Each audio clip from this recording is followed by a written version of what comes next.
wa rahmatullahi wa barakatu. Barkanmu da sake saduwa a cikin wannan channel mai albarka. Kamar yadda muka yi alkori a video na gabatarwa kan cewa za mu ringa kawo abubuwa na fasahar zamani da abubuwa da suka shafi rayuwa da abubuwan da muke fama da su a yanzu. To a yau bidiyon mu kamar yadda za ku gani a title, yadda ake yin hacking da kuma yadda za ka kare kanka daga hacking.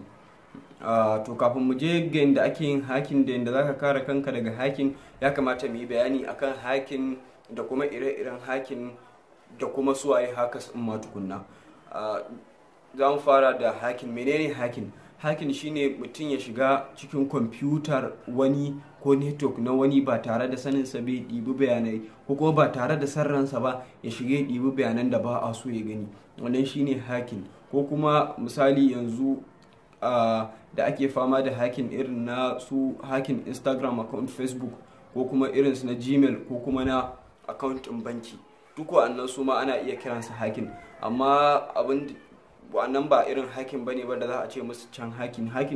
Babban hacking shine misali ko mutum ya shiga cikin portal ɗin makaranta ya ɗibi bayanan da yake so, ko kuma portal ɗin sojoji ya ɗibi bayanan da yake so ko na sirri. Amma duk wancan ɗin masu ma hacking ne. To wannan a takaice dai wannan shine hacking. Sai kuma ya haka suka rabu. Haka sun rabu kusan gida uku. Akwai wanda ake kira black hat, akwai wanda ake kira white hat, akwai wanda ake kira grey hat. Wanne ne shi black hat din? Shi black hat su ne mugaye, su ne masu zuwa suke ɗiba bayanan mutane ba su sani ba, ko kuma suke shiga abubuwa banki, ko kuma su shiga website ɗin banki, ko kuma database ɗinsu su ɗibi bayanan da ba a so, su ɗibi bayanai da ba a so ko ya sani sai ma'aikatan bankin. To annan su ne black hat. Sannan sai white hat. Su kuma white hat su ne mutane, su ne wanda idan an yi hacking din za su bibiyi mutum su ga daga ina yake, ko kuma su ana ƙara kiransu defenders. Kamar a ƙwallo kaga akwai defenders a baya, su ne suke hana bal ta ci, su ne suke a wajen goalkeeper. To su ma haka defenders suke, su ne ba sa bari a yi attacking banki ko kuma a attacking wata dai ma'aikata wadda kamar ta tsaro da haka, su ne suke hanawa.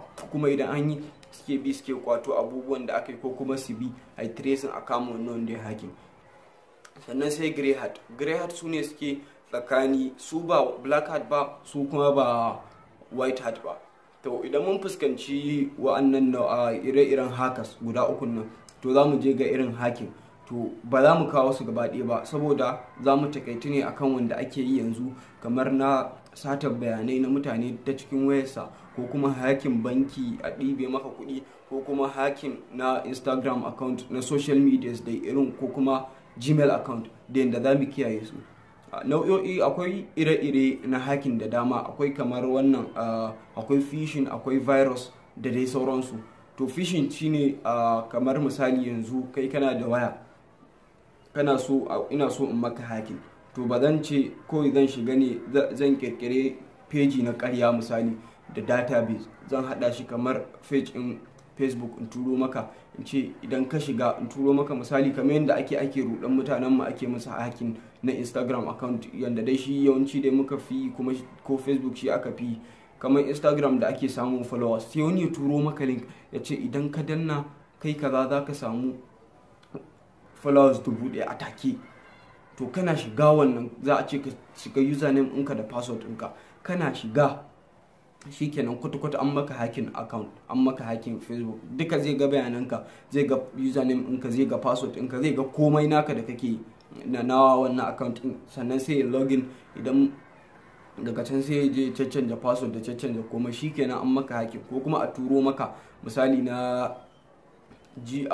ko na banki a ce maka idan ka shiga wannan linkin wai ana ba da kyautar, wai idan ka danna wani spin za a baka kyautar waya ko kyautar $100 ko $1000, sai a ce amma sai ka saka katunanka da CBB ɗinka na ATM ɗinka da pin ɗinka.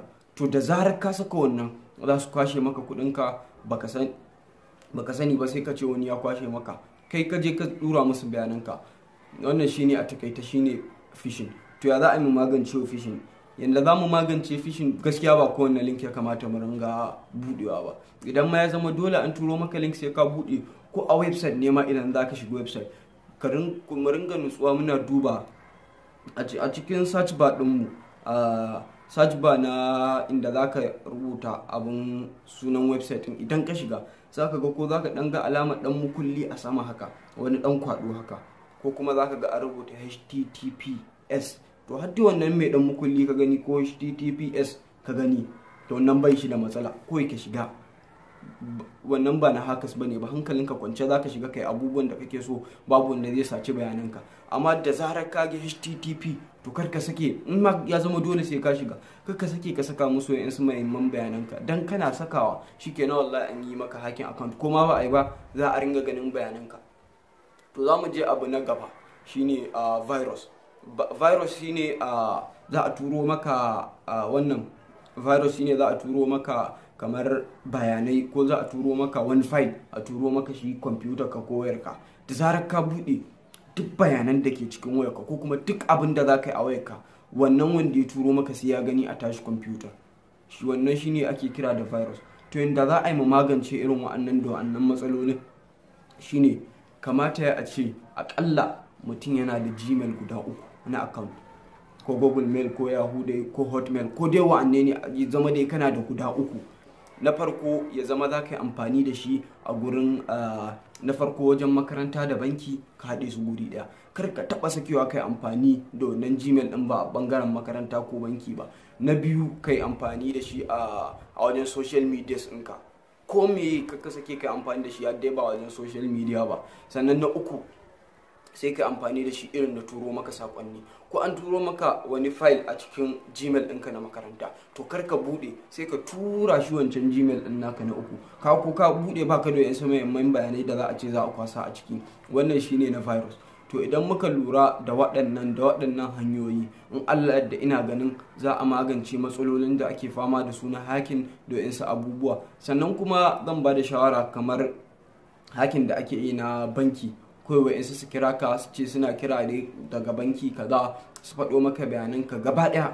to yanzu akwai wannan a banki mutum zan iya zuwa in samu bayananka komai, in faɗo maka sunanka, in faɗo maka shekarar haihuwarka, in faɗo maka ma wani zai iya faɗo maka ma hannu kake da shi a account ɗinka na banki, amma sai ce sai ka faɗo mai wa'insu nambobi na katukanka na banki, wa'insu kan number ɗinka da na baya CVV, wai za su ce za su yi maka gyara. to da zarar ka faɗa musu za ka ga suna ta kwashe kuɗinka, kuma in baka je ka yi blocking wannan ATM in ba, to wallahi da zarar ka saka kuɗi a cikin account ɗinka za su kwashe. to shawarar da muke bayarwa, ko matsala ka samu karke da wani ya kira ke ce zai gyara maka, ka riƙe bayananka. bayanai suna da matukar muhimmanci a wannan zamani, saboda baka sani ba wani zai je ya ringa kwashe maka kuɗi, ka zo ka ringa zargin banki, sai ka je za a nuna maka za a baka account information ɗinka a ga transaction ɗin da kai kwata-kwata su ba su ciran maka kuɗinka ba.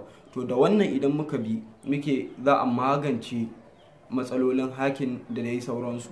to da Allah muke roƙon duk wanda ya kasance wannan shine ziyararsa wannan channel ɗin, ya danna mana subscribe, sannan ya danna alamar ƙararrawa, yayin da duk sanda muka saki sabon bidiyo zai ringa gani, za a ringa sanar da shi. sannan ya share, saboda wannan bidiyo yana matukar amfani, zai taimaki 'yan uwa sosai da sosai, kuma sannan zai wayar mana da kai akan hacking da yadda za mu magance hacking.